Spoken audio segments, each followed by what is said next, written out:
courthouse in Augusta has reopened after it was evacuated today due to a reported bomb threat. Officials from the Federal Emergency Management Agency have arrived in Maine to start assessing and validating damage from the storm that battered the state 2 weeks ago. More than 100 physicians and advanced practice providers came together yesterday to remember the lives lost in Lewiston last month and to advocate for stronger gun safety laws. Maine Providers for Gun Safety has collected signatures from health professionals, adding their name to a statement calling for stronger gun laws and asking that every policy discussion related to guns include a physician representative. Ever since the winter storms hit coastal towns in Maine, recovery efforts have been implemented ahead of the warmer months. The town of Castine is in the same boat and just passed a new ordinance to boost the economy. There was a heavy police presence at the elementary school and central office in Herman after they received concerning phone calls today.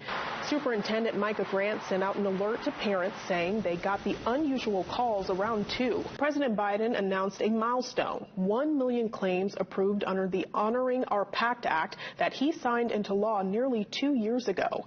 The bipartisan legislation aimed to expand and accelerate health benefits to veterans suffering from illness linked to toxic exposure, including the burn pits on bases in Iraq and Afghanistan.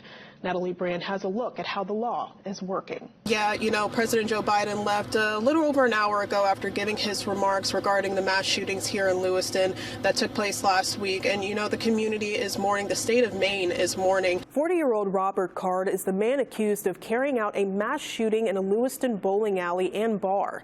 The community, the entire state, and the nation is mourning after the tragic events. And Maine hasn't seen this magnitude of violent acts ever. However, it's not the first time something terrible has happened, and it's taken time to nail down where the suspect is. The last time a manhunt happened across the state was in 2018 for John Williams, the man who murdered Somerset County Corporal Eugene Cole. Things are going great over here. Like you said, we're in the Brewer Hannaford parking lot for Town Square Media. It's free to see Turkey Drive, where people are just coming together to support each other during this holiday season. We find Sierra Whaley this evening. Sierra, I miss you here, but that smile on your face tells me you're enjoying your night so far. Absolutely, Brittany.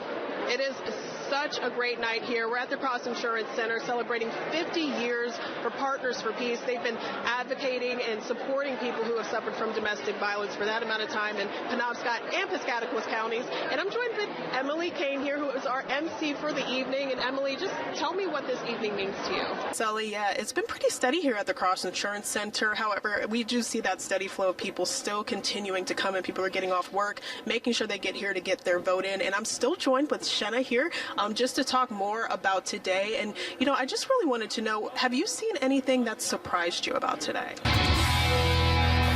The University of Maine baseball team faced Binghamton in the America East Championship game today in New York, and the Black Bears wasted little time taking the lead. Jake Raines led the bottom of the first inning with his 16th homer of the season. You see that right there to give Maine the 1-0 lead. And then in the third, Jemiah Jenkins lines the solo homer into the Maine bullpen, and he now has 20 homers this season, and Maine led 3-0.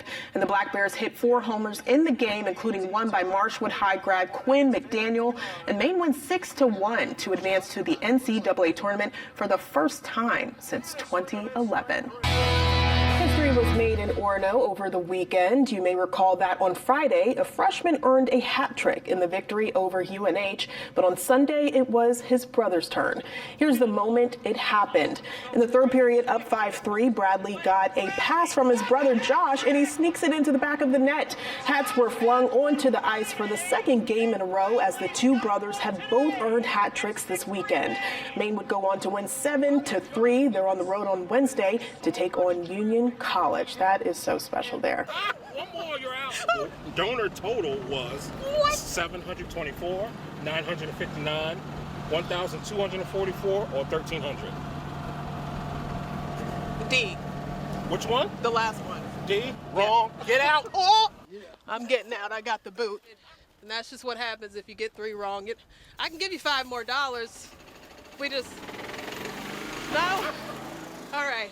Sierra Whaley, WABI-TV5 News in Bangor. Happy Halloween, Go with the Patriots. There you go. All right. Win it all.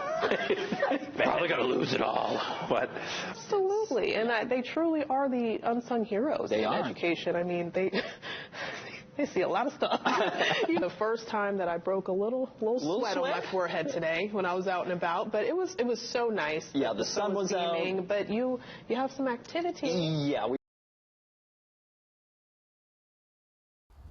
From the progress that we've seen, a lot of people have made temporary repairs just to get ready for the storms that are coming. After flooding, power outages, and fallen trees, residents in Penobscot County are still recovering from December storms. Certainly a lot of damage, and we're still well into the recovery efforts.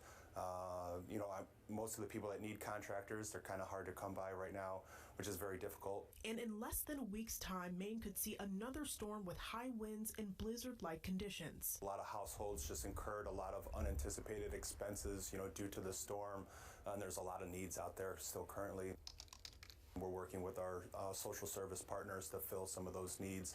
Newting said that the state is continuing to assess the damage, and in southern Maine, they've seen a lot of flooding. However, here in Penobscot County, they've seen a lot of wind damage. We were driving up the Pushaw Lake Road, and off on the left-hand side up the hill, you could see, probably 60, 70 trees that were all snapped in half. Oh, it was an explosion. We didn't even know what it was at first. That's Andrea Fowler, a Penobscot County resident. She said as a Mainer, she was shocked by the December storm, and now her family home has this large tree still laying in their yard. We were like looking up through all the windows and saw.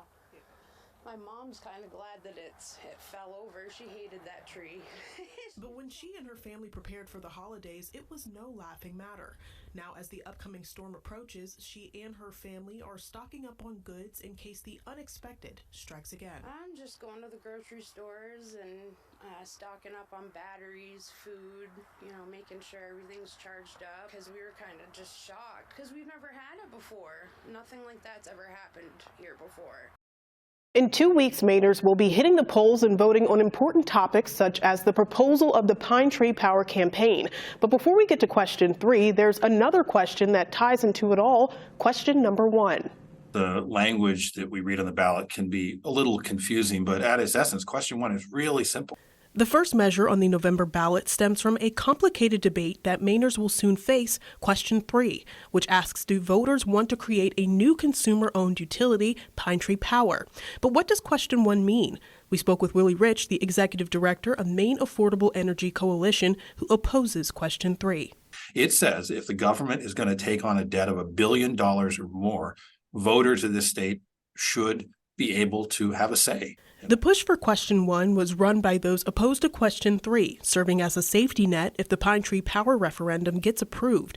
But supporters of Pine Tree, like Al Cleveland, who is the campaign manager of Al Power, says it's a scare tactic. It's another example of CMP and their parent company using political campaigning as a way to erode our democracy and pouring money that should be going to fix our worst in the nation customer service and reliability into fearing and scaring voters. First of all, there's never been an occasion where the government, where the state has wanted to take on more than $1 billion in debt. Never anything close. The only thing that could trigger this is the Pine Tree Power referendum. The problem comes down to how much Pine Tree Power will cost. Supporters at a recent forum at Bowdoin College say Mainers will save $9.1 billion over a 30-year span, according to an economic analysis. However, opposers say, according to a 2020 study from the Maine Public Utilities Commission, it'll get Mainers in $13.5 billion of debt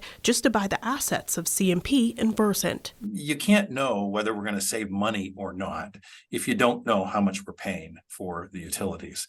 And so this was our way to hold them accountable and say, look, before you put all of us as Mainers on the hook for $10, $13, $15 billion in debt, you have to come to us with actual numbers and get our approval. So voting yes to question 1 requires voter approval of certain entities or consumer-owned utilities that accrues a total debt of more than $1 billion. Voting no opposes voter approval, giving Mainers no say in the total debt of consumer-owned utilities that exceeds $1 billion. Earlier Earlier, we got to know House Speaker Rachel Talbot Ross, the first Black woman to serve as House Speaker in Maine. Now we'll learn about House Representative Mana Abdi and how Lewiston shaped her to make history. My family and I moved to Kansas for a little bit and then made our official home Maine. So we've been here since 2009. At just 11 years old, Mana Abdi and her family moved to Lewiston after leaving Somalia and later Kenya, where she was born. And it was at this age that she realized her voice needed to be heard. My initial induction, if you will, to activism and things of that nature really was my mother got really sick when we got here. So even, at the early age, I remember vividly that my first argument was with a care provider, a doctor, who I just felt like wasn't hearing my mom. So she worked hard while also doing what she could for her family and later got her education at the University of Maine in Farmington. While working for different nonprofits and shedding light on issues she's witnessed and experienced herself, it never occurred to her that she would become a politician. That's until she got a call. And then they were like, oh, the seat that, the district you live in is open. I was like, it is? And without realizing, she made history as the first Somali American elected to serve in the Maine legislature.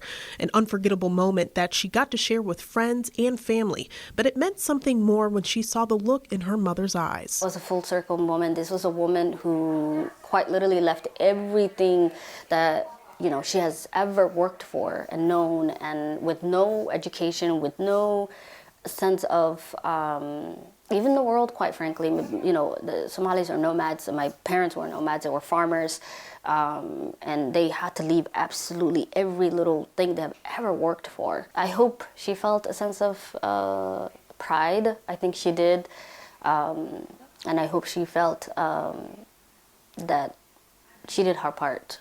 And while she's representing and influencing so many, her niece is definitely her biggest fan. When asked what she would tell her right now, this is what she had to say. The world is your oyster. And I know that's a cliche, but the world, she's so smart and kind and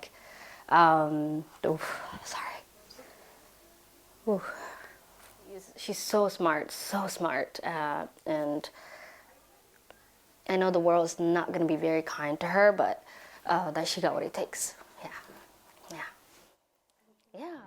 That was Representative Mana Abdi, incredible person and apparently a team master. Stay tuned for more Women's History Month coverage here on TV5. You can find these stories and more on our website, or you can download our mobile app.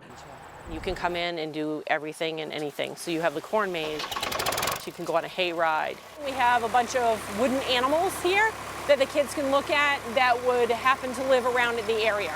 Tricycle track are made for young children only. Older children and adults, please stay off. Oh, let me just come over there. We're just gonna, nobody's around, so it's okay. It's fine.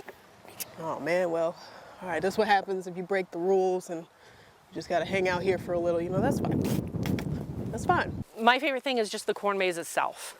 We change a theme every year. This year we're doing Mount Katahdin. So we just look at it. If you can't climb the real mountain, like I couldn't, then you can come climb it here. Yep, she's right about that. Turn this way. Okay. Nope, that's a dead end. That's not it. Don't go that way. This year it's been a little tough. The first weekend that we opened up, of course, it was like 85 degrees. So it was a little warm for people to come. And then last weekend, of course, we had the storm. We had to close down Saturday. It got really windy around here. We took care of a lot of things, but we did have our sunflowers completely blew over and we lost those. It's just the families being able to get out in the fall, coming, having fun, picking a giant pumpkin, seeing the kids' faces, seeing the kids come and just see what a farm is. The object of the game is to roll the ball with enough energy to propel it over the hump and make it stay in the pocket zone to win. Look at that. I won. A lot of kids have never stepped foot on a farm, and just seeing their bright eyes and just coming in through the door and just running and not knowing which way to go.